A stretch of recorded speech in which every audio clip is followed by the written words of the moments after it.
ब्रह्मसूत्रम। ब्रह्मसूत्र ग्रंथ में page number 1026 और 1026 पेज के ऊपर से 6 नंबर की पंक्ति है। यद उक्तम मानसवत इति तत् प्रत्युच्यते। ठीक है, तो बात यह चल रही है कि तृतीय अध्याय तृतीय पाद और तृतीय अध्याय के तृतीय पाद का यह 29 नंबर का अधिकरण चल रहा है और इस अधिकरण का नाम है लिंग भूयस्त्वाधिकरणम। ठीक, और इस अधिकरण का विचार विषय बताया था मनश्चिदादि अग्नियाँ। तो मनश्चिदादि जो अग्नियाँ है वे अग्नियाँ कर्म के अंग हैं या स्वतंत्र विद्या स्वरूप है, यह विचार हो रहा है। जबकि पूर्व पक्षी ने कहा था कि कर्म के प्रकरण में पठित ये मनश्चितादि अग्नियाँ होने के कारण कर्म के अंग ही होने चाहिए, किंतु सिद्धांतियों ने उसका पूर्व पक्षी का खंडन करके इस बात की सिद्धि की कि मनश्चितादि अग्नियाँ किसी कर्म के अंग नहीं है, भले कर्म के प्रकरण में पठित है। उसके लिए उदाहरण भी कल दिया था कि राजस्वी यज्ञ के प्रकरण में पठित होने पर भी 3 वर्णों के द्वारा की जाने वाली अवेष्टि नाम की इष्टि स्वतंत्र है, उस राजस्वी यज्ञ के अंग नहीं है। उसी प्रकार मनश्चिदादि अग्नियाँ स्वतंत्र विद्यात्मक है, किसी कर्म के अंग नहीं है, इस बात को बताया। अब पूर्व पक्षी ने जो सूत्र नंबर 45 में इसी पाद के 45 नंबर सूत्र में जो कि पूर्व पक्षी का सूत्र था, उसमें पूर्व पक्षी ने कहा था, दृष्टांत दिया था मानसवत। तो जैसे 12 दिन में संपन्न होने वाला जो यज्ञ, उसमें 10वां जो दिन है उसमें साक्षात क्रिया कोई करनी नहीं है, केवल मन से ही सब क्रिया करनी है, उसको मानसिक क्रिया कहते हैं। और वो सब मानसिक क्रिया मानसिक होने पर भी उस कर्म के प्रकरण में कर्म में होने के कारण कर्म के अंग है। उसी प्रकार मनश्चितादि अग्नियाँ भी मानसिक है, तो मानसिकत्व धर्म दोनों में समान है। अतः जैसे वो मानसिक पात्र वगैरह 10वें दिन में किया जाने वाले सब मन की क्रिया कर्म के अंग है, उसी प्रकार मनश्चिदादि अग्नियाँ भी कर्म के अंग होने चाहिए, ऐसा पूर्व पक्षी बोला था। तो पूर्व पक्षी ने जो 45 नंबर के सूत्र में मानसवत इत्यादि दृष्टांत दिया था, वो दृष्टांत यहाँ पर अनुकूल नहीं है, उसका खंडन कर रहे हैं सूत्र और भाष्य के द्वारा। तो पहले भाष्य को पढ़ लेंगे। तो वही यह भाष्य की पंक्ति है, यद उक्तम मानसवत इति तत् प्रत्युच्यते। प्रत्युच्यते नाम निराक्रियते, शब्दों का अन्वय कैसा होगा? मानसवत इति यद उक्तम तत् प्रत्युच्यते। मानसवत इस रूप से, इस दृष्टांत रूप से, इति यद उक्तम जो पूर्व पक्ष ने बात कही है उसका अब निराकरण करते, खंडन करते, तत्प्रत्युच्यते। ठीक, और ये जो पंक्ति चालू हुई यद उक्तम इत्यादि, उसके पूर्व में एक वाक्य लिख लीजिए अवतरण के रूप में। लिखेंगे परोक्तम अनुद्य, परोक्तम अनुद्य तदुत्तरत्वेन, तदुत्तरत्वेन सूत्राक्षराणि व्याचष्टे,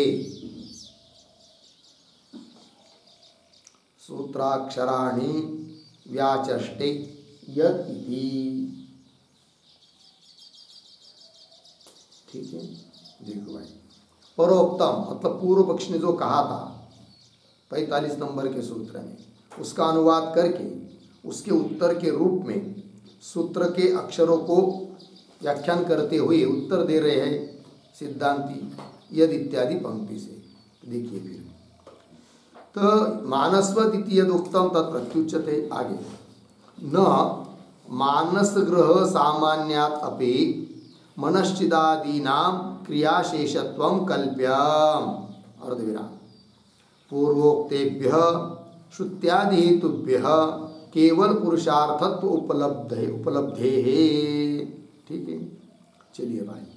तो न मानस ग्रह सामान्यात्, तो सामान्यात् और न ये प्रतीक है, तो क्या कर रहे हैं, न का अन्वय बाद में करेंगे कल्प्यम के साथ। तो मानस ग्रह सामान्यात् अपि, सामान्यात् इस शब्द का अर्थ लिखिए सादृश्यात्। ठीक है, सादृश्यात्। और ग्रह शब्द जो आया है उसका अर्थ है पात्र। तो मानस ग्रह सामान्यात् मतलब जो पीछे पूर्व पक्षी ने उस सूत्र में बताया था कि पृथ्वी वगैरह पात्र है, तो मानसिक पात्र है। ठीक है ना। तो मानस ग्रह सामान्यात्, मानस पात्र के सदृश होने पर भी, अर्थात उसमें मानसिकत्व धर्म है, और इधर भी मनश्चिदादि अग्नियों में मन के द्वारा कल्पित होने में इसमें भी मानसिकत्व धर्म है। तो मानस ग्रह सामान्यात् अपि सादृश्यता होने पर भी मनश्चिदादि नाम क्रियाशेषत्वं न कल्प्यम, न का अन्वय इधर है। ठीक है। तो जैसे वो मानस ग्रह वगैरह क्रिया के अंग है, उस प्रकार मनश्चिदादि अग्निया क्रिया के शेष अर्थात क्रिया के अंग है, ऐसी कल्पना नहीं कर सकते हैं। न कल्प्यम बोलेंगे क्यों, तो बता रहे हैं पूर्वोक्तेभ्य श्रुत्यादि हेतुभ्यः केवल पुरुषार्थत्व उपलब्धे है। तो सिद्धांति करे अभी तक बहुत सारे हेतु बताए, श्रुति, लिंग, वाक्य, अनुबंध, अतिदेश आदि आदि करके बहुत हेतु बताए, और उन सब हेतुओं से इस बात की सिद्धि हो चुकी है कि मनश्चिदादि अग्निया केवल पुरुष के लिए उपयोगी है, कर्म का अंग बनकर पुरुष के लिए उपयोगी नहीं है, स्वतंत्र रूप से पुरुष के लिए उपयोगी है। अर्थात मनश्चिदादि अग्निया स्वतंत्र विद्यात्मक है, ये बात। तो पूर्वोक्तेभ्य श्रुत्यादि हेतुभ्य, हेतुओं से केवल पुरुषार्थत्व उपलब्ध है। मनश्चिदादि अग्नियों में केवल पुरुषार्थत्व है, अर्थात स्वतंत्र है, किसी कर्म के अंग नहीं है, उपलब्ध है। तो बोलेंगे फिर मानसिकत्व दोनों में समान है। तो जैसे उसमें मानसिकत्व होने है वो कर्म के अंग है, उस प्रकार मानसिकत्व धर्म मनश्चिदादि अग्नियों में भी होने के कारण ये भी कर्म के अंग होने चाहिए, ऐसा बोला था कौन, पूर्व पक्षी। तब उसको कह रहे कि ऐसी बात नहीं है, सादृश्यता तो किसी की भी किसी में हो सकती है, किंतु थोड़ी बहुत सादृश्यता होने पर भी उन पदार्थों की जो अपनी अपनी विषमता होती है उसका निराकरण नहीं होता है, ये बात कह रहे। नहीं किंचित कस्यचित केनचित सामान्यम न संभवति। ठीक है, इन शब्दों का थोड़ा सा पहले अन्वय। कस्यचित, केनचित, फिर पीछे किंचित, आगे सामान्यम न संभवति, फिर वाक्य के आरंभ में नहीं। सामान्य शब्द करते सादृश्य, और यह जो नहीं इत्यादि पंक्ति है उसके भी पूर्व में एक वाक्य लिख लीजिए अवतरण के रूप में। मानसेन ग्रहेण सह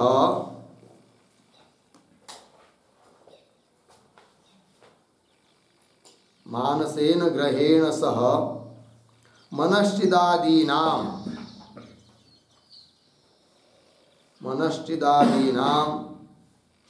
भावनामयत्वे तुल्ये,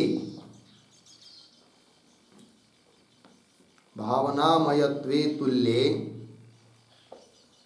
कथम श्रुत्यादिभिः स्वातंत्र्यम्, कथम श्रुत्यादिभिः स्वातंत्र्यम्, अर्धविराम। तत्र आह नहीं इति। तत्र आह नहीं इति। ठीक है, देखो भाई, तो मानसेन ग्रहेण सह, ग्रह मतलब पात्र, तो मानसिक पात्र के साथ, जिसका उल्लेख 45 नंबर के सूत्र में हुआ है, साथ मनश्चिदादि नाम भावनामयत्व तुल्य, अर्थात भावनामयत्व मानस ग्रह में भी है और मनश्चिदादि अग्नियों में भी है। मानसिकत्व बोलिए, भावनामयत्व बोलिए, काल्पनिकत्व बोलिए, तो समान धर्म है दोनों में।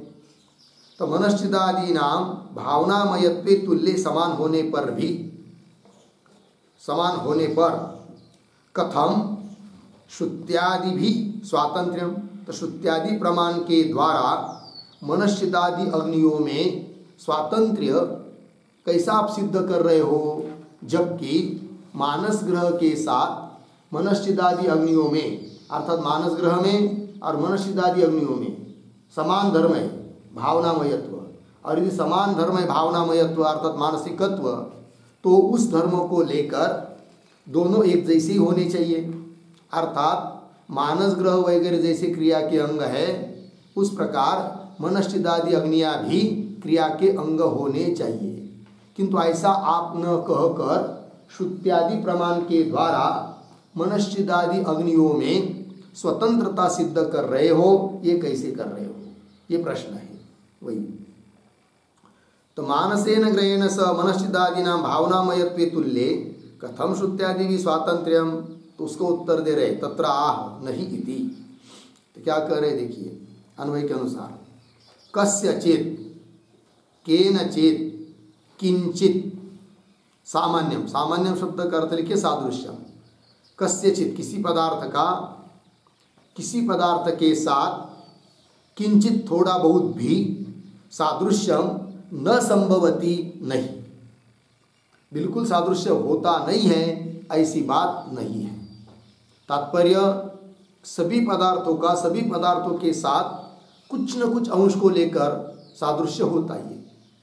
कुछ भी न हो तो जैसे घट और पट, इनमें घट में वस्तुत्व धर्म है, पट में भी वस्तुत्व धर्म है, तो वस्तुत्व धर्मों को लेकर तो सादृश्य हो ही गया, ठीक है ना। या द्रव्यत्व धर्मों को लेकर सादृश्य तो हो ही गया। भले पट और घट में विषमता भी है, घट अलग चीज़ है, पट अलग चीज़ है, उनका कार्य अलग है, उनका उपादान कारण अलग है, विषम होने पर भी किंचित सादृश्य तो होता ही है। तो उस किंचित सादृश्य को लेकर आप किसी बात का निर्णय नहीं कर सकते। अतः मानसिकत्व या भावनामयत्व मानस ग्रह में भी है, मनश्चिदादि अग्नियों में भी है, किंतु उतने को लेकर दोनों समान है, यह बात नहीं कहा जा सकती है। उनकी अपनी स्वभाव सिद्ध जो विषमता है उसका निवारण वह सादृश्य धर्म या किंचित सादृश्य धर्म नहीं कर सकता है, ये बोल रहे हैं सिद्धांती।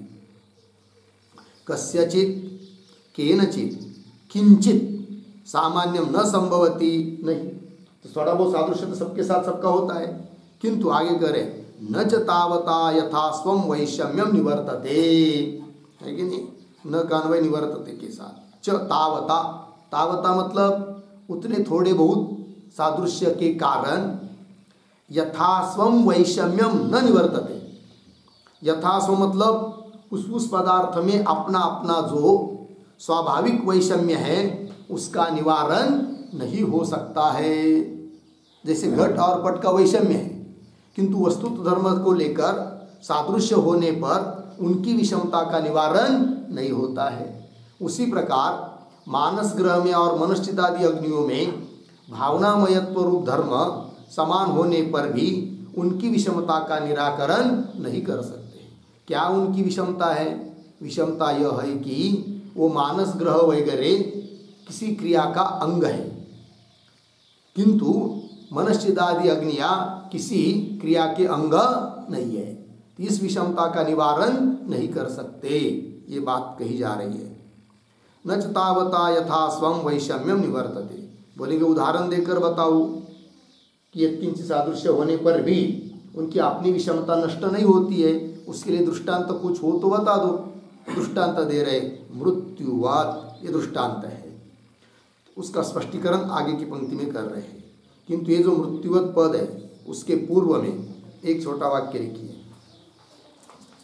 सत्यपि सादृश्ये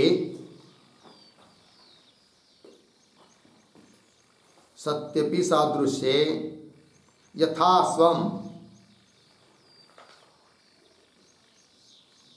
स्वम कौंस में लिखिए अपना स्वाभाविक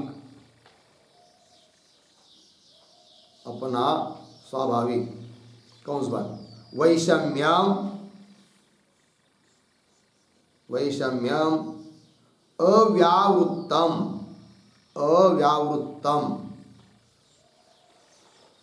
इत्यत्र दृष्टान्तम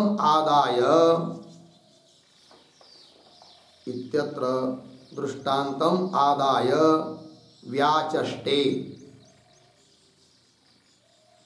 व्याचष्टे मृत्युवत इति। ठीक है, देखो भाई अर्थ सत्यपि सादृश्य होने पर भी यथा स्वम वैषम्यम अर्थात अपना अपना जो स्वाभाविक विषमता होती है वो नष्ट नहीं होती, अव्यावृत्तम इत्यत्र इस बात को बताने के लिए दृष्टांत लेकर व्याख्यान कर रहे हैं। दृष्टांतम आदाय व्याचष्टे मृत्युवत, तो मृत्युवत दृष्टांत है, तो कैसा उसका स्पष्टीकरण कर रहे हैं आगे की पंक्ति में। यथा स वा एष एव मृत्युः य एष एतस्मिन् मंडले पुरुषः इति अग्निर्वै मृत्युः इति च अग्नि आदित्य पुरुषयोः समाने अपि मृत्यु शब्द प्रयोगे न अत्यंत साम्यापत्ति ही। ठीक है, चलिए यथा, तो ये जो पहली श्रुति है स वा एष एव मृत्यु य एष एतस्मिन् मंडले पुरुषः इति, इतने शब्दों का पहले अन्वय करें, थोड़ा बीच में आया है य एषः एतस्मिन् मंडले पुरुषः, पीछे स वा एष एव मृत्युः, आगे इति हो गया। देखिए भाई अर्थ, यह एष जो यह एतस्मिन् मंडल इस मंडल में अर्थात इस आदित्य मंडल में पुरुष है, स वा एष ये मृत्यु वही यह मृत्यु है, अर्थात मृत्यु करके संबोधित कर दिया उस आदित्य मंडल में स्थित पुरुष को मृत्यु शब्द से कह दिया। ठीक, और अन्य जगह अग्निर्वय मृत्यु, अग्नि ही मृत्यु है, तो मृत्यु शब्द का प्रयोग अग्नि के लिए कर दिया। ठीक, तो ये दो बात हो गई। इति च अग्नि आदित्य पुरुषयो, अग्नि के लिए भी मृत्यु शब्द का प्रयोग है किया और आदित्य पुरुष के लिए भी मृत्यु शब्द का प्रयोग किया। तो मृत्यु शब्द का प्रयोग दोनों में समान होने पर भी, मृत्यु शब्द का प्रयोग आदित्य मंडल में विद्यमान पुरुष के लिए भी है और अग्नि के लिए भी, किंतु ऐसा होने पर भी दोनों की समानता नहीं है, ये बात। इति च अग्नि आदित्य पुरुषयो, अग्नि और आदित्य पुरुष में समाने अपि मृत्यु शब्द प्रयोगे, मृत्यु शब्द का प्रयोग दोनों में समान रूप से होने पर भी क्या न अत्यंत साम्यापत्ति, दोनों की अत्यंत साम्यता सादृश्यता की प्राप्ति नहीं है, समान शब्द का प्रयोग होने पर भी। ये दृष्टांत हुआ। उस प्रकार मानस ग्रह अरिदर मनश्चिदादि अग्नियां दोनों में भावनामयत्व समान होने पर भी दोनों की बिल्कुल सादृश्यता, पूर्ण सादृश्यता नहीं हो सकती है। अतः दोनों में समान धर्मों को देखकर हे पूर्व पक्षी तुम इस बात को नहीं बोल सकते कि जैसे मानस ग्रह वगैरह किसी क्रिया के अंग है, उस प्रकार मनश्चिदादि अग्नियां भी क्रिया के अंग हो जाए, यह बोल नहीं सकते हैं, क्योंकि दोनों की विषमता है, यह किंचित सादृश्य होने पर भी। दूसरा उदाहरण दे रहे, यथाच, सूत्र में आया था ना, सूत्र में 2 मृत्युवत एक उदाहरण है और न ही लोकापत्ति ये भी आया है सूत्र में, तो उसका चिंतन कर रहे आप। पंक्ति देखिए, यथाच असौवावलोकः गौतम अग्नि तस्य आदित्यः एव समेत इत्यत्र न समिदादि सामान्यात् लोकस्य अग्निभावापत्ति तद्वत्। ठीक है, ये जो श्रुति है असौ वावलोक गौतमाग्नि तस्यादित्य एव समीप, उन शब्दों का थोड़ा सा अन्वय। गौतम, हे गौतम, फिर पीछे असौ वावलोक, आगे अग्नि तस्य आदित्य एव समीत हो गया। अर्थ देखिए, हे गौतम असौ वालोक, यह जो द्युलोक है स्वर्गलोक है, ठीक है ना। लोक क्या, अग्नि, यही क्या है, अग्नि है, यह द्युलोक ही अग्नि है। और तस्य, उस द्युलोक रूप अग्नि के लिए समिधा क्या है, आदित्य एव समेत, आदित्य सूर्य यही उसकी क्या है, समिधा है, ऐसा कहा गया। इत्यत्र न का अनुवाद, इत्यत्र समिदादि सामान्यात् लोकस्य अग्निभावापत्ति न, ऐसा करना। तो समिदादि सामान्य, जैसे यज्ञ के अग्नि के लिए कोई समिधा होती है, उस प्रकार यहाँ पर स्वर्गलोक को ही अग्नि कह दिया और उसके लिए आदित्य को समिधा बता दिया। तो समिधा जैसे इधर के अग्नि में है, यज्ञ के अग्नि के लिए है, उस प्रकार द्युलोक रूप अग्नि के लिए भी समिधा है। तो समानता हो गई, सादृश्य हो गया। तो ऐसा सादृश्य होने पर भी द्युलोक कोई साक्षात अग्नि नहीं बन जाता है, ठीक है ना, सादृश्य होने पर भी। ये एक उदाहरण हुआ। पंक्ति देखिए, यथाच हे गौतम असौ आलोकः अग्नि तस्य आदित्येव समित इत्यत्र च समिदादि सामान्यात्, समिदादियों का सादृश्य होने पर भी लोकस्य नाम द्युलोकस्य अग्निभावापत्ति, वो द्युलोक अग्निभाव को प्राप्त होता है, सचमुच अग्नि ऐसा होता है, ये बात नहीं है। ये दृष्टांत हुआ। फिर सिद्धांत क्या है, तद्वत सिद्धांत बता दिया। तो क्या बताया तद्वत शब्द से, तो लिखते हैं उसके ऊपर एक टिप्पणी, या तद्वत के पहले एक वाक्य अवतरण के रूप में, उक्त दृष्टांत अनुरोधात्,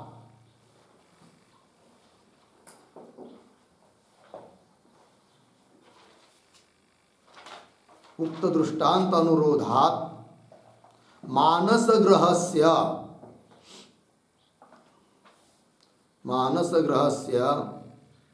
मनश्चिदादीनां च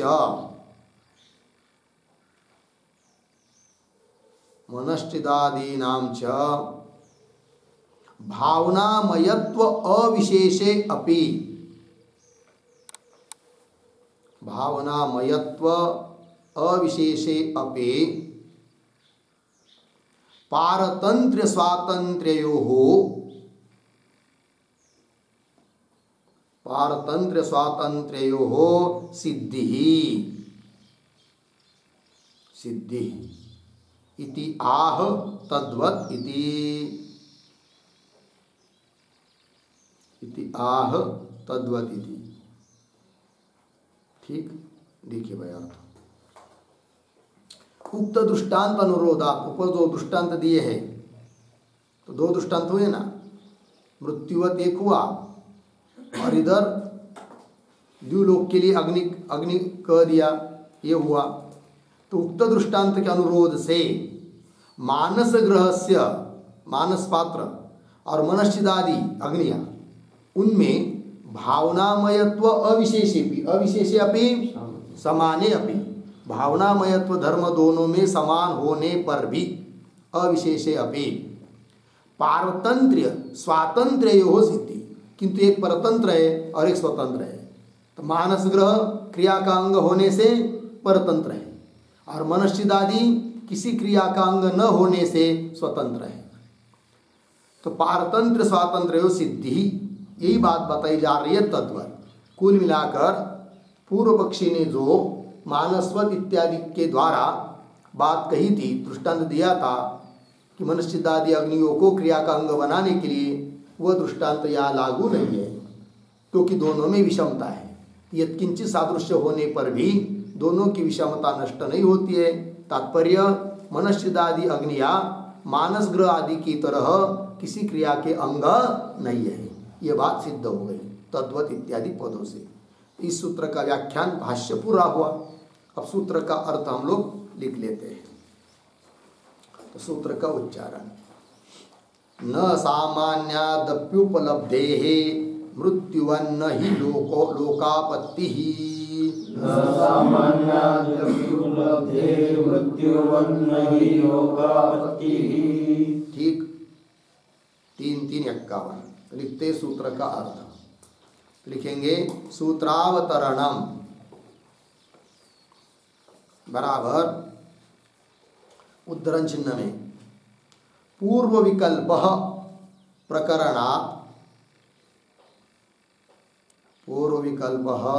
प्रकरणात् स्यात् क्रिया मानसवत्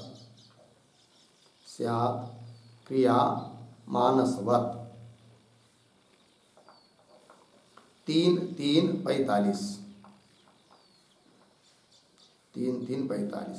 इत्यत्र पूर्वपक्षेन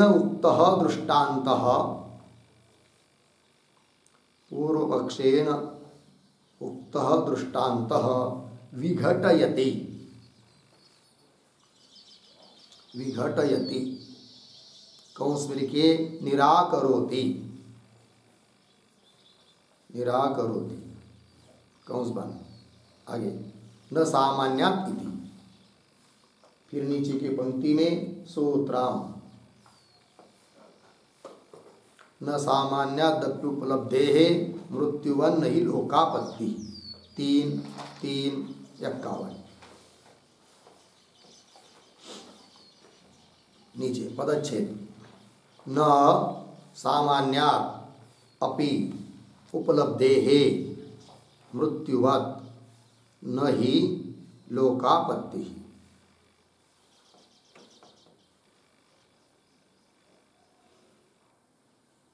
हो गया।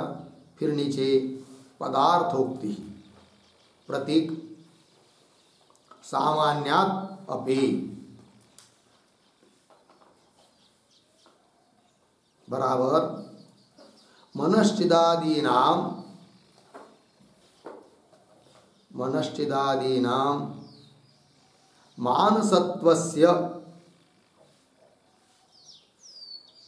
मानसत्वस्य समानत्वे अपि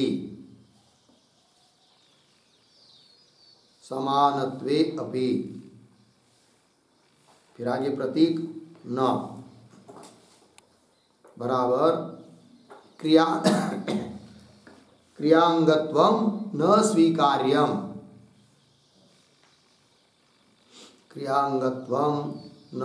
स्वीकार्यम आगे कंस में लिखिए कुतः प्रश्न चिन्ह आगे की तरफ बांध देकर कंस बंद। फिर प्रतीक उपलब्धेः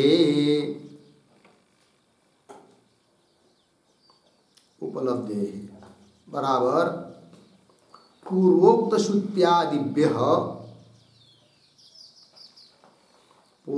श्रुत्यादिभ्यः हेतुभ्यः स्वातंत्र्यस्य उपलब्धत्वात्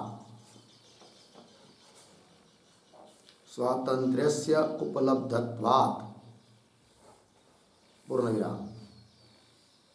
आगे कंस में लिखिए तत्र दृष्टान्तम आह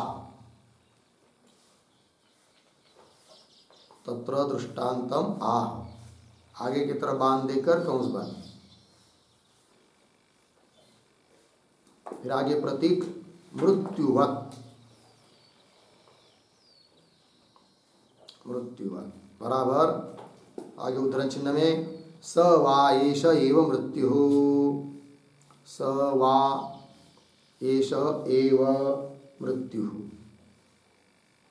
य एष एतस्मिन् मंडले पुरुषः उद्धरण चिन्ह इति दूसरे उद्धरण चिन्ह में अग्निर्वै मृत्यु, अग्निर्वै मृत्यु उद्धरण चिन्ह पर इति च अग्नि आदित्य पुरुषयोः,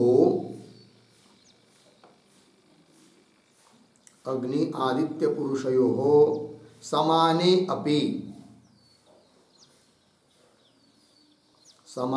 अपि मृत्यु शब्दस्य प्रयोगे, मृत्यु शब्दस्य प्रयोगे न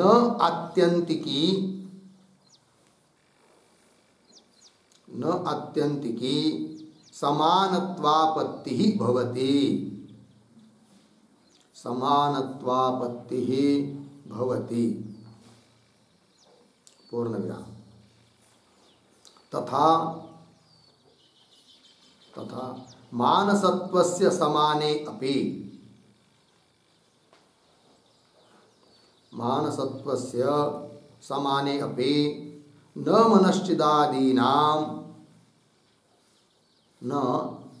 मनश्चिदादीनां क्रियांगत्वं भवति,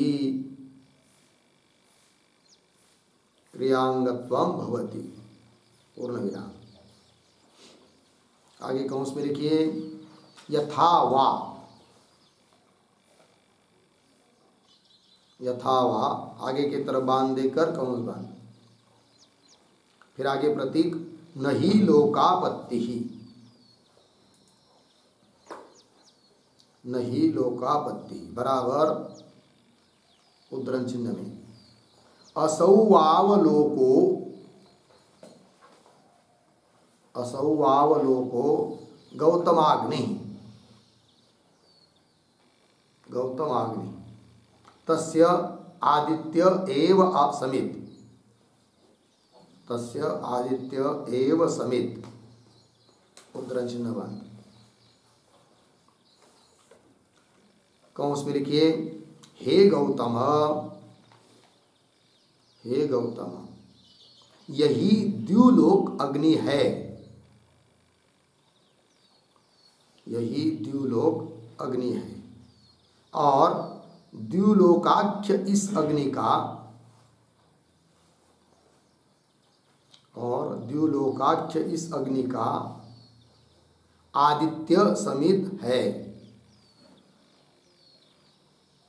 आदित्य समित है कंस बंद।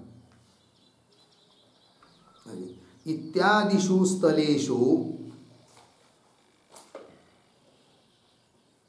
इत्यादिषु स्थलेषु समित प्रभृतीनां,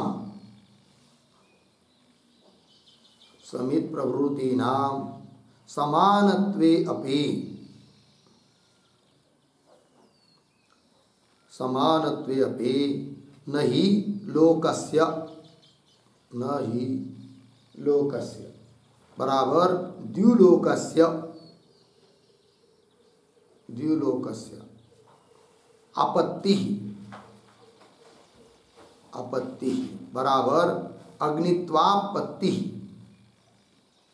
अग्नित्वापत्ति कंस में लिखी अग्नित्व प्राप्ति,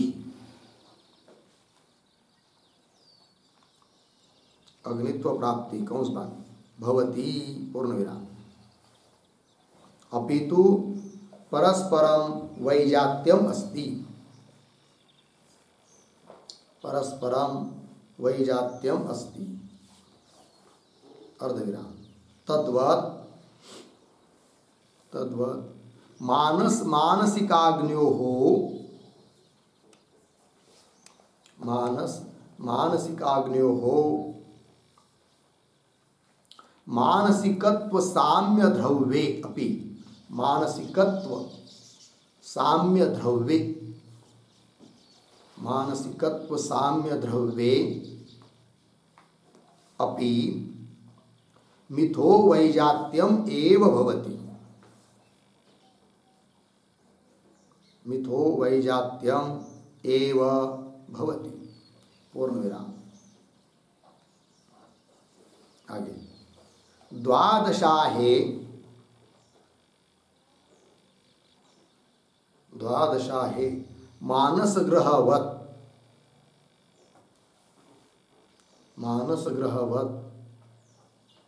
मनश्चिदादीनां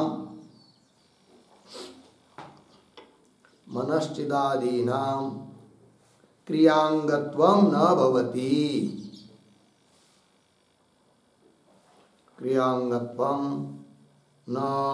भवति इति आशयः।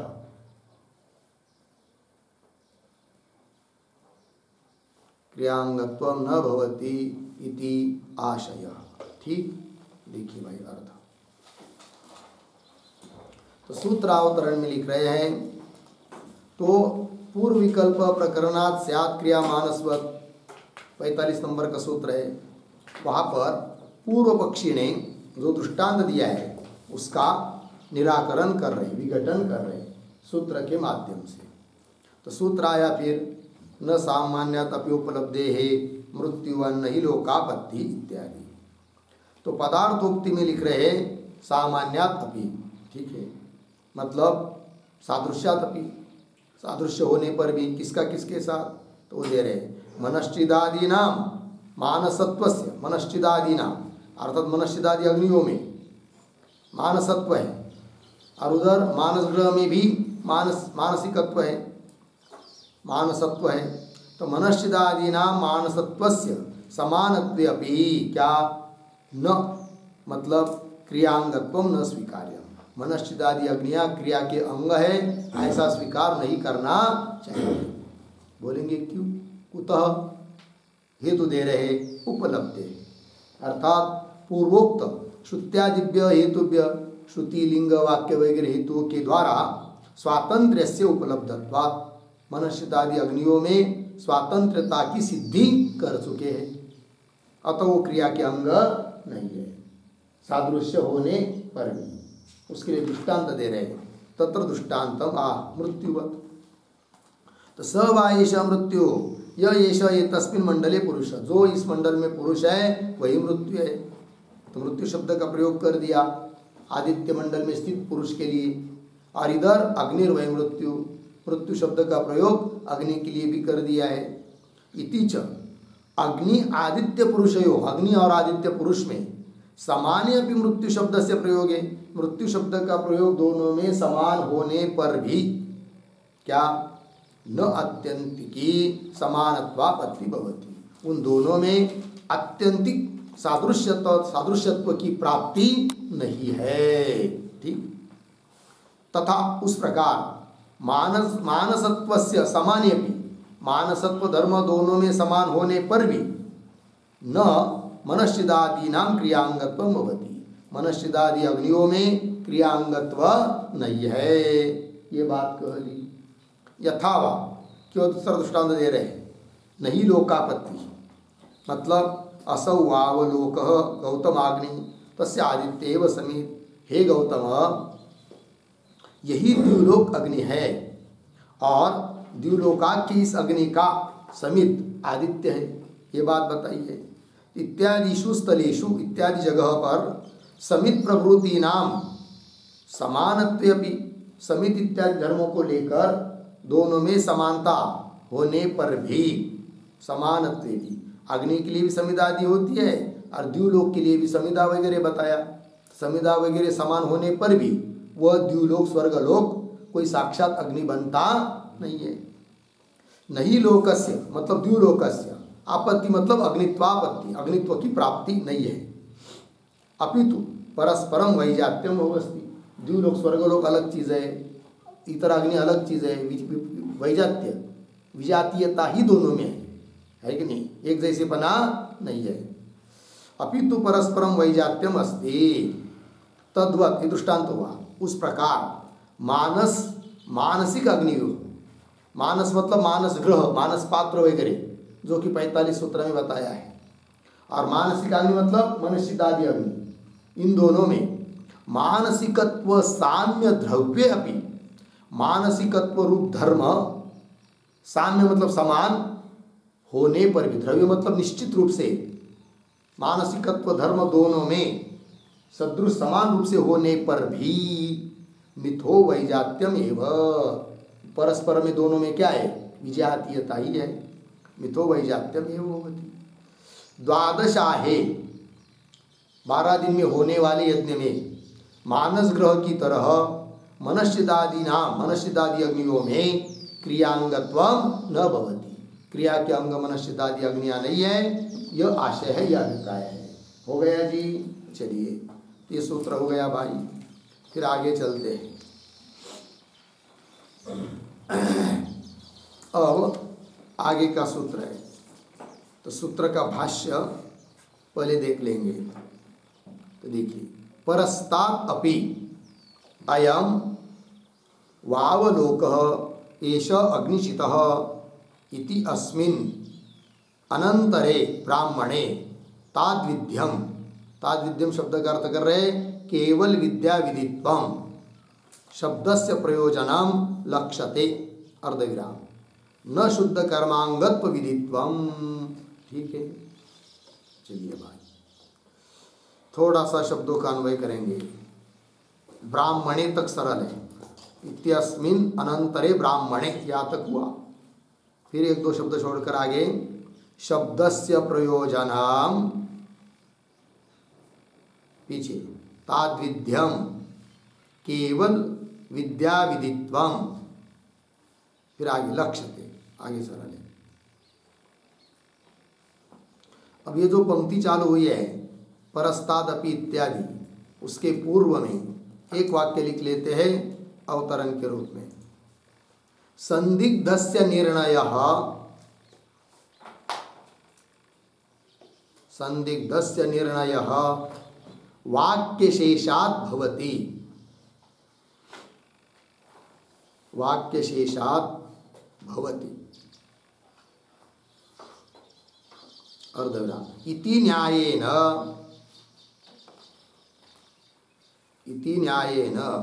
सूत्रावयवं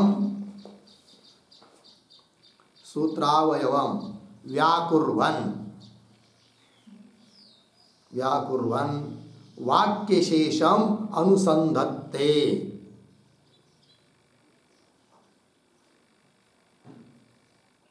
वाक्यशेषम अनुसंधत्ते परस्तात् इति। ठीक है, देखो भाई यार, संदिग्धस्य निर्णय, किसी चीज का संदेह हो रहा है तो उसका निर्णय करने के लिए आधार लेना पड़ता है वाक्य शेष का। अर्थात उस प्रकरण में जो अंतिम निर्णायक वाक्य है उसके आधार पर संदिग्ध का निर्णय करना पड़ता है। तो संदिग्ध से निर्णय वाक्य शेषाद् भवति इति न्याय न, इस न्याय से सूत्रावयवम व्याकुर्वन्, सूत्र के पदों का व्याख्यान करते हुए वाक्य शेष का अनुसंधान कर रहे हैं परस्तात् इत्यादि पंक्ति के द्वारा। ठीक है, तो देखो भाई, तो क्या बात कहना है इस सूत्र से? बस इतना ही तात्पर्य है कि जो मनश्चिदादि अग्नियों का प्रकरण जिस ब्राह्मण में है, तो उसके आगे वाला ब्राह्मण और पीछे वाला ब्राह्मण, आगे का प्रकरण पीछे का प्रकरण, और दोनों प्रकरणों में भी यदि स्वतंत्र विद्या बताई है तो जरूर बीच वाला यह जो मनश्चिदादि अग्नियों का प्रकरण है, ब्राह्मण है, उसमें भी स्वतंत्र ही विद्या बताई है। बस इस बात को बताना है। तो वही कह रहे परस्तात्। परस्तात् शब्द का अर्थ होता है आगे, आगे वाला ब्राह्मण। तो परस्तात् अपि क्या है वो ब्राह्मण आगे का? अयम वावलोक एषः अग्निचितः, नहीं, अयम वावलोक, यह लोक ही, एष अग्निचित, अग्निचित मतलब संपादित अग्नि है, यह लोक ही संपादित अग्नि है, कल्पित अग्नि है। इस प्रकार वहाँ पर उपासना बताइए आगे के ब्राह्मण ने, और जो कि वो स्वतंत्र है, किसी कर्म के अंग नहीं है। अयम वावलोक एष अग्निचित इति अस्मिन्, यहाँ पर क्या है? अनंतरे ब्राह्मणे, अनंतर ब्राह्मणे मतलब मनश्चिदादि अग्नियों का जो प्रकरण है, जो ब्राह्मण नाम का प्रकरण है, उसके आगे वाला ये ब्राह्मण है। अनंतरे ब्राह्मणे क्या कहा है? शब्दस्य प्रयोजनम। ठीक है ना? क्या बताया है? ताद्विध्यम, ये बताया है। ताद्विध्यम ये प्रतीक है, उसका अर्थ कर रहे हैं केवल विद्या विदित्वम लक्ष्यते किंवा लभते, ठीक है ना। देखिए शब्दस्य प्रयोजनम, शब्दस्य नाम श्रुते हैं, तो श्रुति का प्रयोजन, प्रयोजन अर्थात उद्देश्य, श्रुति का उद्देश्य कौन श्रुति, आगे वाले ब्राह्मण में आई हुई श्रुति, अयम वावलोक इत्यादि, उस श्रुति का प्रयोजन अर्थात उद्देश्य क्या है जी, ताद्विद्य, यही उद्देश्य है। ताद्विद्य मतलब केवल विद्या विदित्व, केवल विद्या विदित्व का मतलब है विद्या का स्वतंत्रता, विद्या उपासना उसकी स्वतंत्रता, स्वतंत्र विधि ही उद्देश्य, स्वतंत्र विधि बताने में ही उसका तात्पर्य है, किसी कर्म का अंग बताने में तात्पर्य नहीं है। केवल विद्या विदित्वम लक्ष्यते लभ्यते, ठीक है। न तो न शुद्ध कर्मांग विदित्वम, किसी कर्म का अंग है ऐसा विधि बताने में उस श्रुति का तात्पर्य नहीं है। ये आगे के ब्राह्मण की स्थिति है, ठीक है। आगे चलिए, तत्र ही, अब क्या बता रहे तत्र ही इत्यादि पंक्ति से, तो तत्र के पहले एक वाक्य लिखिए, उत्तर ब्राह्मणस्य, उत्तर ब्राह्मणस्य विद्या प्राधान्ये गमकम आह, विद्या प्राधान्ये गमकम आह तत्र इति, ठीक है। उत्तर आगे वाला जो ब्राह्मण है उसका विद्या प्राधान्य, विद्या प्राधान्य है उसमें, अर्थात स्वतंत्र विद्या बताई गई है, इसके लिए गमक द्योतक बता रहे हैं। तत्र ही विद्या तद आरोहन्ति यत्र कामाः परागताः न तत्र दक्षिणाः यन्ति न अविद्वांस तपस्विनः इति अनेन श्लोकेन केवलं कर्म निंदन विद्यां च प्रशंसन इदम गमयति, ठीक है जी। देखिए इदम गमयति, इदम इदम इदम शब्द का अर्थ लिखिए विद्या प्राधान्यम, इदम विद्या प्राधान्यम, ठीक। और गमयति मतलब द्योतयति, सूचयति, सूचित होता है, द्योतित होता है, प्रकाशित होता है, मालूम पड़ता है, ठीक है। क्या देखिए तत्र ही, तत्र मतलब आगे के ब्राह्मण में, विद्या तद आरोहंती, विद्या से ही, केवल उपासना से ही उस लोक को आरोहण करता है, उस लोक में चला जाता है, उस लोक में आरूढ़ होता है। किस लोक में, यत्र कामाः परागताः, जहाँ पर सभी कामनाएं नष्ट होती है, मतलब सभी कामना नष्ट होना मतलब सभी इच्छा पूर्ण हो जाती है, कोई इच्छा बचती नहीं है, ऐसा अर्थ है। यत्र कामाः परागताः, फिर ऐसा जो वो लोक है वो विद्या से ही प्राप्त हो रहा है। कौन लोग उसको प्राप्त नहीं करते हैं, तब करें न तत्र दक्षिणा यंती, दक्षिणा, दक्षिणा का अर्थ लिखिए कर्मठाः, कर्म करने वाले, केवल कर्मठाः किंवा कर्म कुशलाः, जो केवल कर्म करने में अत्यंत कुशल है, वे लोग उस लोक को प्राप्त नहीं कर सकते। तत्र दक्षिणाः न यन्ति न गच्छन्ति, और बोलेंगे फिर न अविद्वांस तपस्विनः, तपस्वी लोग जाते हैं कि नहीं, तब करें तपस्वी लोग जा सकते हैं, किंतु वो तपस्वी लोग यदि अविद्वान है, उपासना करने वाले नहीं है, अज्ञ है, तो वो भी उस लोक को प्राप्त नहीं करते हैं।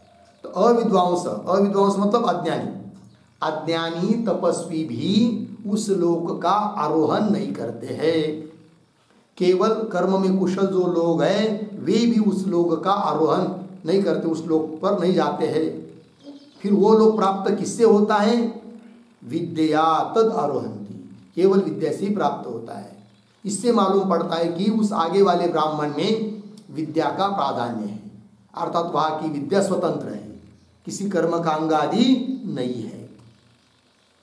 आगे इति अनेन श्लोकेन, श्लोकेन मतलब वाक्येन, श्लोकेन शब्द का अर्थ वाक्येन। इति अनेन श्लोकेन केवलम कर्म निंदन, केवल कर्म की निंदा करते हुए और विद्यांच प्रशंसन, और विद्या की प्रशंसा करता हुआ जो मंत्र है, श्रुति है, क्या कर रही है फिर? इदम गमयति, इदम विद्या प्राधान्यम गमयति, विद्या का प्राधान्य, विद्या की स्वतंत्रता बता रही है श्रुति।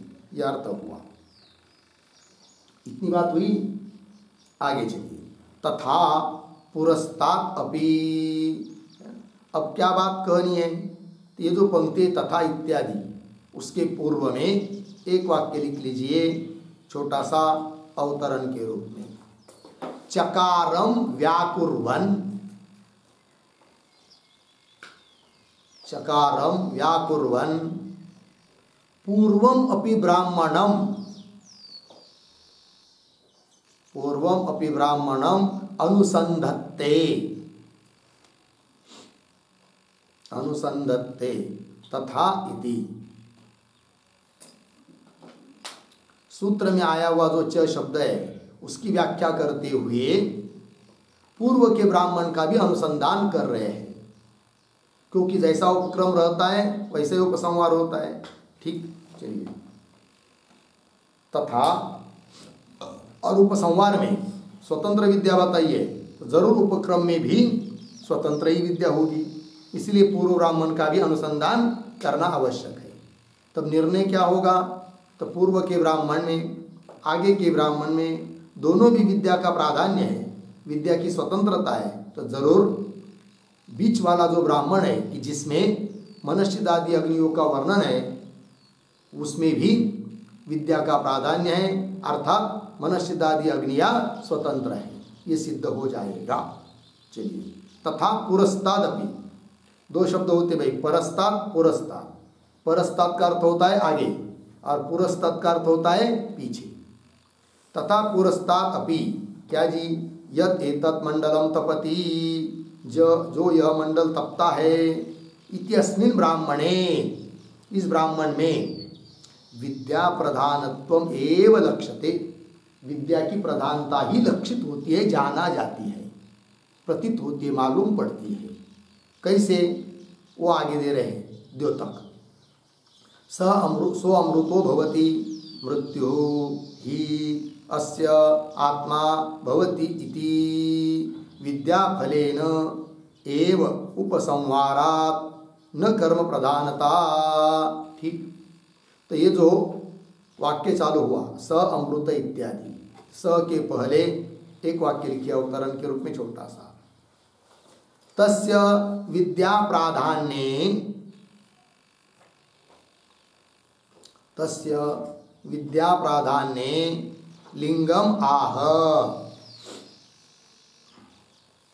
लिंगम आह सो अमृतो इति। तस्य मतलब ब्राह्मणस्य, पीछे का ब्राह्मण भी विद्या प्राधान्य वाला ही है, इसके लिए लिंग हेतु दे रहे द्योतक चिन्ह। क्या? सह अमृत भवति, वह विद्या का अनुष्ठान करने वाला अमृत स्वरूप को प्राप्त होता है। ही, क्योंकि अस्य मृत्यु आत्मा भवति, ऐसा अन्वय है श्रुति के पदों का। स अमृत भवति, इसके बाद ही अस्य, फिर पीछे मृत्यु आत्मा भवति। ही, क्योंकि अस्य उपासकस्य मृत्यु ही क्या बन जाता है? आत्मा, उसका स्वरूप होता है, अतः उसका मरने का कोई काम नहीं, अमृत हो जाता है।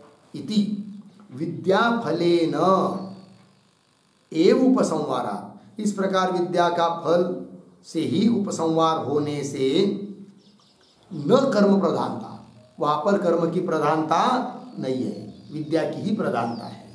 ठीक है, तो फिर आगे और पीछे दोनों ब्राह्मणों में विद्या की प्रधानता है, तो फिर संदोष न्याय से बीच वाला जो ब्राह्मण कि जिसमें मनश्चिदादि अग्नियों का वर्णन है, उसमें भी विद्या की ही क्या है? प्रधानता है। फिर वही कह रहे आगे, तत्सामान्यात् इह अपि तथात्वम। तो ये जो पंक्ति तत् इत्यादि, उसके पूर्व में एक वाक्य छोटा, पूर्वोत्तर ब्राह्मणयोः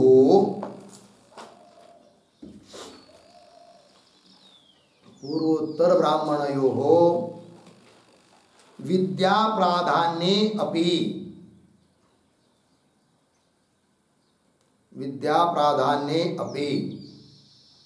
प्रकृत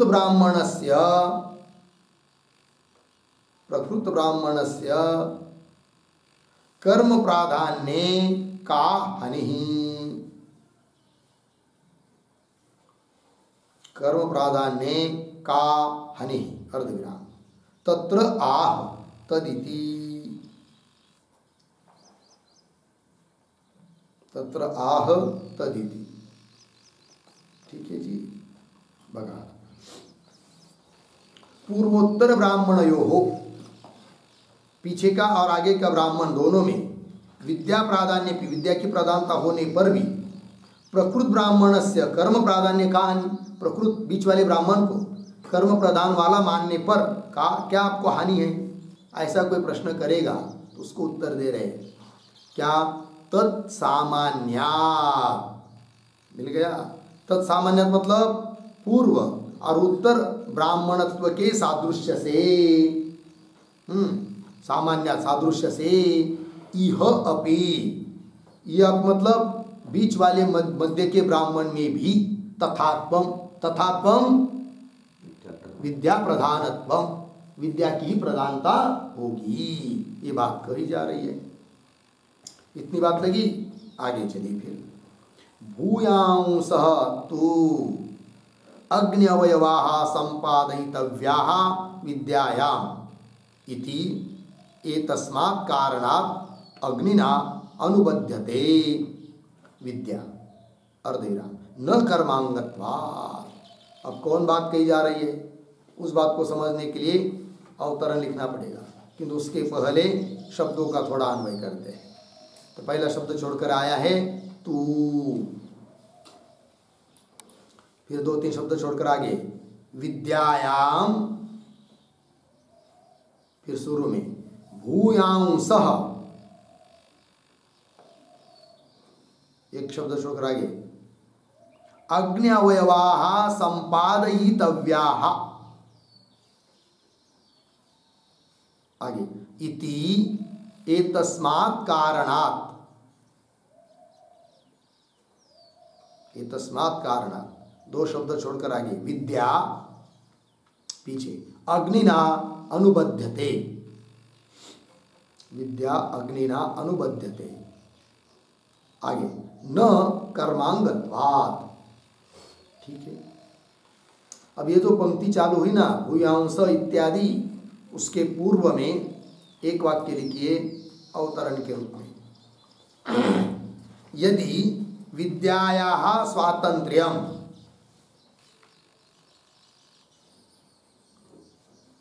यदि विद्यायाः स्वातंत्र्यम् तर्हि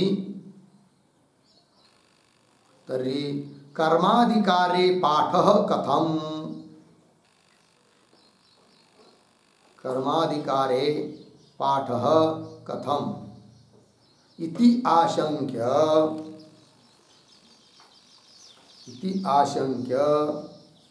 भूयस्त्वात् इत्यादि व्याचष्टे,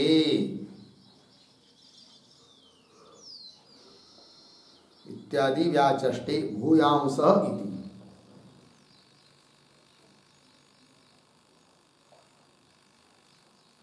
ठीक बघा।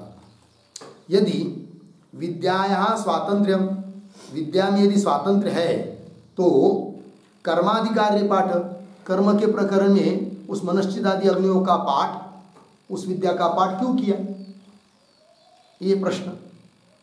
कर्माधिकारी पाठ कथम इति आशंक्य, ऐसी कोई शंका करता है, उत्तर दे रहे भूयांस्त्वात् इत्यादि सूत्र के पदों का व्याख्यान करते हुए उत्तर दे रहे उस प्रश्न का, भूयांस इत्यादि पंक्ति के द्वारा।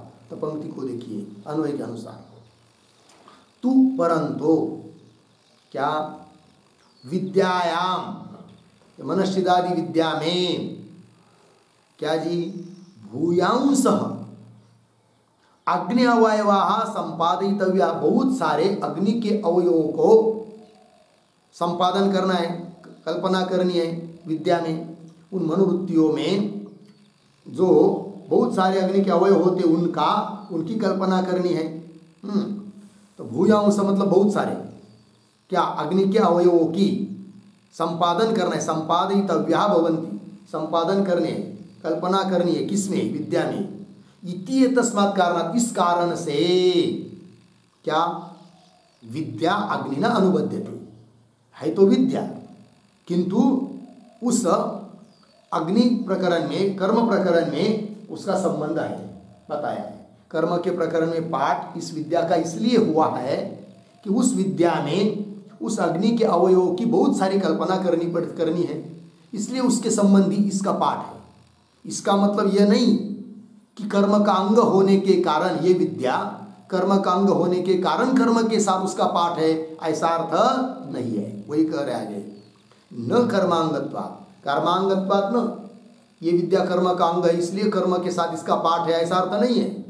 किंतु इस विद्या में उस कर्म के जो अग्नि आदि अवयव हैं, उन बहुत सारे अवयवों की कल्पना इस विद्या में करनी पड़ती है, इसलिए उसके साथ इसका पाठ है, न कि कर्म का अंग होने से उसके साथ इसका पाठ है।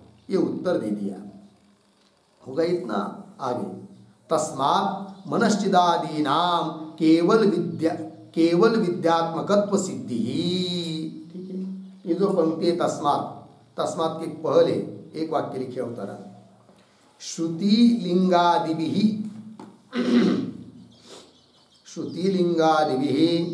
सिद्धम अर्थम उपसंहरति, सिद्धम अर्थम उपसंहरति तस्मात् इति। ठीक है, तो श्रुति लिंग इत्यादियों के द्वारा सिद्ध जो अर्थ है उसका उपसंहार कर रहे हैं तस्मात् इत्यादि पंक्ति से। देखो तस्मात् इसलिए मनश्चिदादीनाम अग्निनाम केवल विद्यात्मक, मनश्चिदादि अग्नियां केवल विद्यात्मक है, कर्म के अंग होकर विद्यारूप नहीं है, स्वतंत्र विद्यारूप है। इस बात की सिद्धि हो गई, केवल विद्यात्मकत्व सिद्धि। तो इस 52 नंबर के सूत्र का भाष्य पूरा हुआ, किंतु सूत्र का अर्थ लिखना बाकी है, अतः सूत्र का उच्चारण और अर्थ लिख लेते हैं। तो सूत्र है, परेण च शब्दस्य ताद्विध्यम भूयस्त्वात्पनुबन्धः। परेण च शब्दस्य ताद्विध्यम भूयस्त्वात्पनुबन्धः। ठीक, चलिए भाई लिखते हैं। सूत्रावतरणम बराबर किंच पूर्वापर ब्राह्मणयोः स्वतंत्र विद्या विधान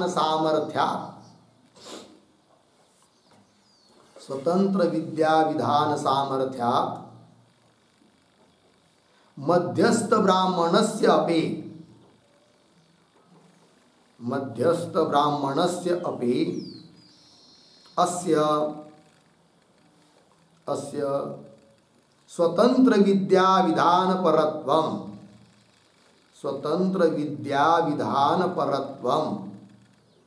भवति। स्वतंत्र विद्या विधान परत्वं भवति, अर्धविराम। इति आह परेण च। फिर नीचे की पंक्ति में सूत्रम परेण च शब्दस्य ताद्विध्यम भूयस्त्वात्पनुबन्धः। 3:52 पदच्छेद। परेण च शब्दस्य ताद्विध्यम भूयस्त्वात् तु अनुबन्धः। फिर नीचे की पंक्ति में पदार्थोक्ति बराबर प्रतीक है परेण बराबर मानसाग्नि ब्राह्मणात्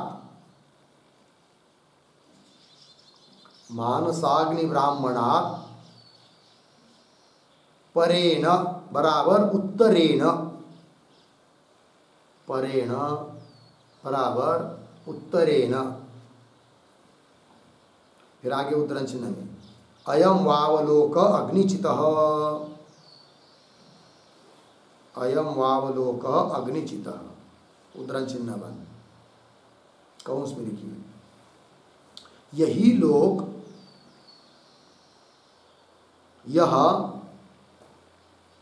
यह चित बराबर संपादित अग्नि है, संपादित अग्नि है कौंस बन। आगे इति अनेन ब्राह्मणेन,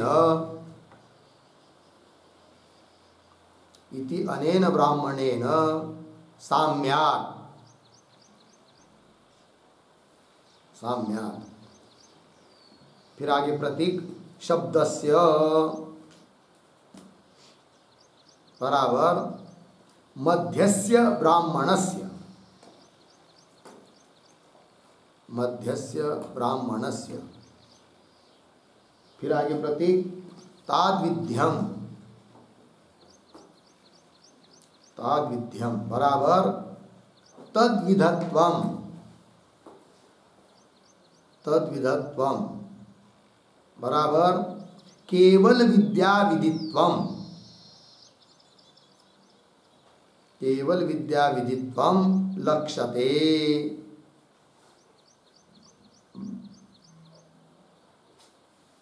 पूर्ण विराम कौंस में लिखिए यथा उत्तरस्मिन् ब्राह्मणे,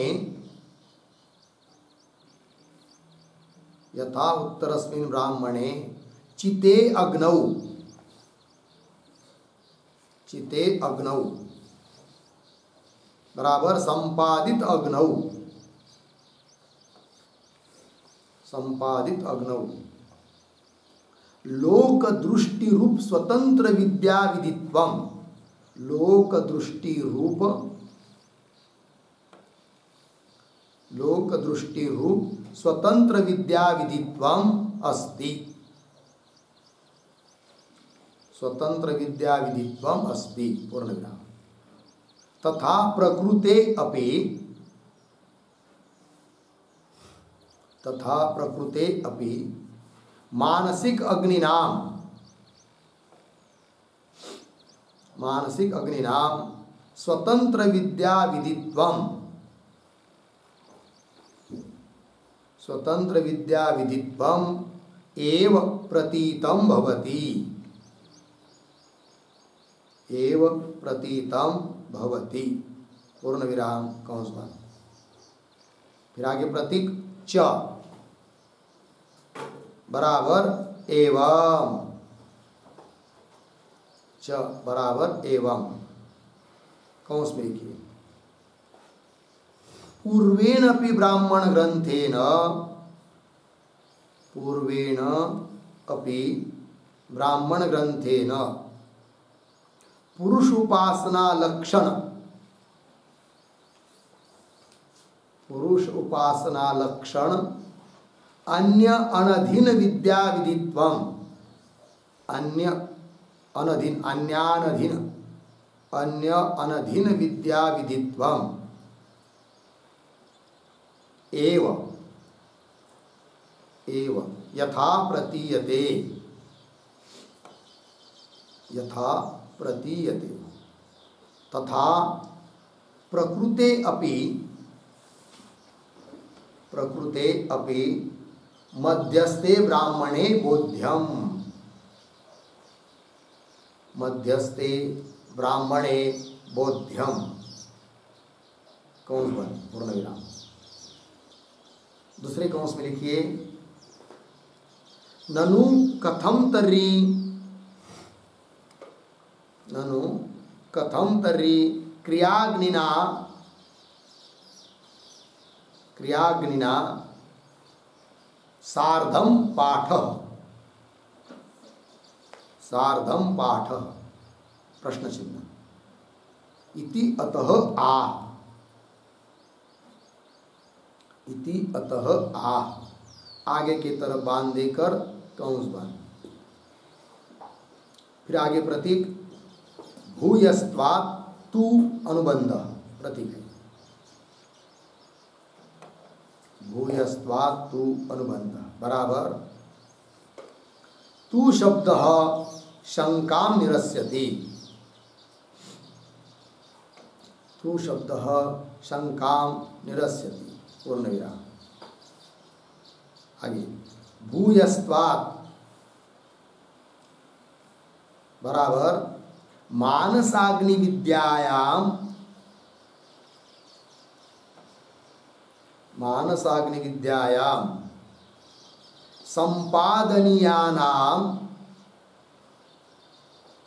संपादनीयानाम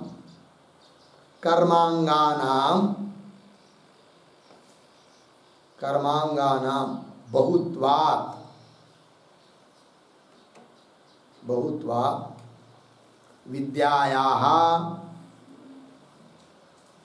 विद्यायाः क्रियाग्निना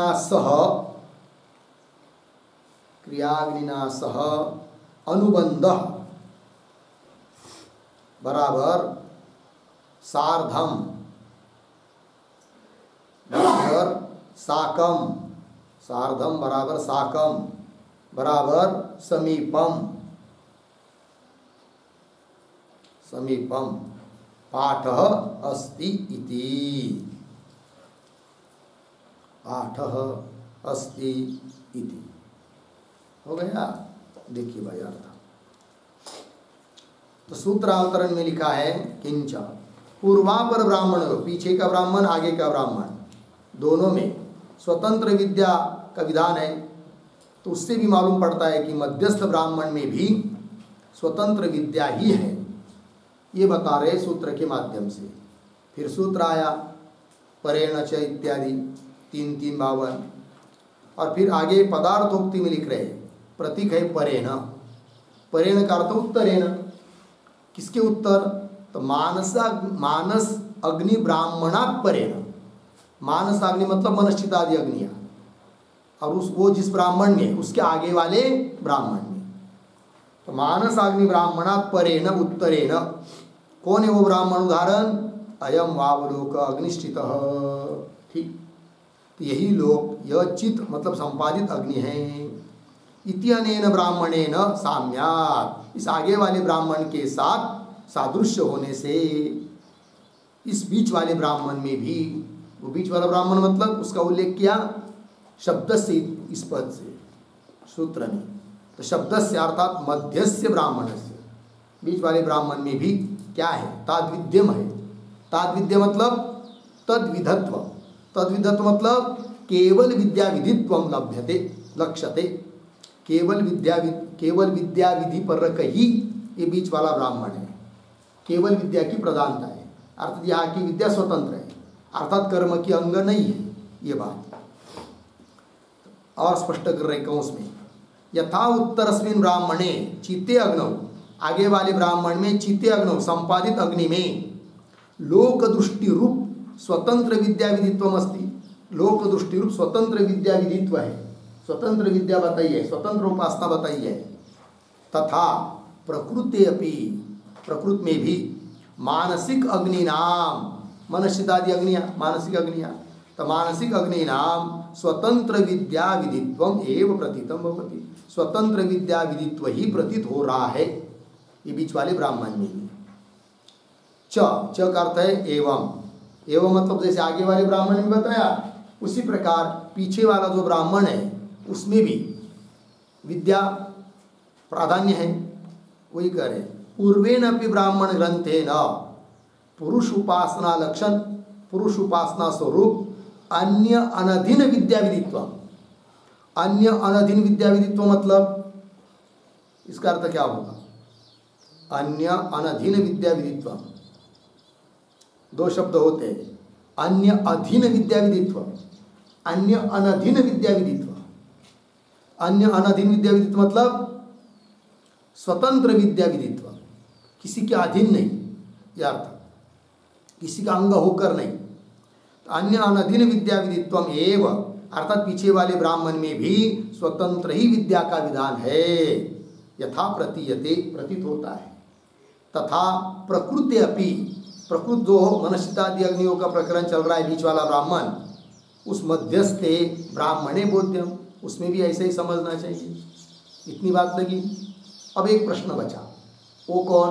वो दे रहे कौन उसमें आपको, ननु कथम तरी क्रियाग्निना सार्धम पाठ, सार्धम तब साथ, तो क्रियाग्नि के साथ, कर्म के अग्नि के साथ इन मनस्थितादि अग्नियों का पाठ क्यों किया यदि स्वतंत्र विद्या है तो?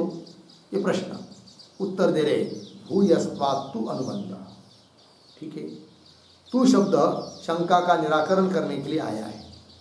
फिर भूयस्त्वात्, भूयस्त्वात् शब्द का अर्थ शब्दशः होता है बहुत्वात्। तो क्या बहुत्व? तो मानस अग्नि विद्यायाम, मनस्थितादि अग्नि विद्या में संपादनीयानाम कर्मांगना, कल्पना करने योग्य जो कर्म के अंग है वो बहुत है। इसलिए क्रिया कर्म के जो अंग है अग्नि वगैरह, उसके सहित उसके समीप इस विद्या का पाठ किया है, क्योंकि उसके बहुत सारे अंगों की कल्पना इसमें करनी है। इसलिए संपादनीयानाम कर्मांगानाम बहुत्वात् विद्याया क्रियाग्निना, विद्या का, इस स्वतंत्र विद्या का, मनस्थितादि विद्या का क्रियाग्निना, क्रियाग्नि के साथ, कर्माग्नि के साथ अनुबंध मतलब संबंध या पाठ किया है। अनुबंध का अर्थ कर रहे सार्धम मतलब साकम मतलब समीपम पाठ, समीप, उसके समीप पाठ किया गया है। ये भी उत्तर दे दिया, हो गया। कुल मिलाकर निर्णय हुआ कि मनस्थितादि जो अग्नियाँ हैं वे किसी कर्म के अंग नहीं है, किंतु केवल विद्यात्मक है, स्वतंत्र विद्यात्मक है। इस बात की सिद्धि हुई। इसके साथ साथ इस 52 नंबर का सूत्र और उसका व्याख्यान भाष्य पूरा हुआ, और ये 29 नंबर का अधिकरण भी यहाँ पर समाप्त होता है। आगे 30 नंबर का अधिकरण चालू होता है, उसका विचार हम लोग कल करेंगे। ओम पूर्णमदः पूर्णमिदं पूर्णात् पूर्णमुदच्यते पूर्णस्य पूर्णमादाय पूर्णमेवावशिष्यते। ओम